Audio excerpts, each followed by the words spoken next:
బిడ్డ మీద ప్రేమతో తల్లి ఇలా అంటుందంట సార్, ఒరే నాన్న, నీవు మొదటిసారి గర్భాన కదిలినప్పుడు పరమానందం కలిగింది నన్నమ్మను చేస్తున్నావని.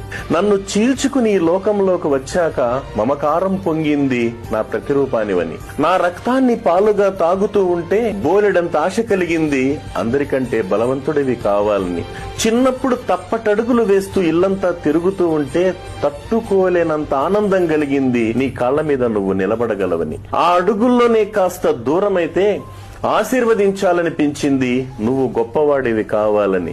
జీవన ఒత్తిడిలో పడి నన్ను మరచిపోతే కొండంత ధైర్యం వచ్చింది నేను లేకపోయినా నువ్వు బ్రతకగలవని. ప్రాణం పోయేటప్పుడు కంటతడి పెట్టనందుకు తృప్తిగా ఉంది, నీకు తట్టుకునే శక్తి ఉందని. ఇప్పుడే బాధగా ఉంది, అందరూ నేను చనిపోయానని ఏడుస్తూ ఉంటే నన్ను కాల్చేటప్పుడు నీ చెయ్యి కాలుతుందేమని. అది సార్ తల్లి ప్రేమ అంటే.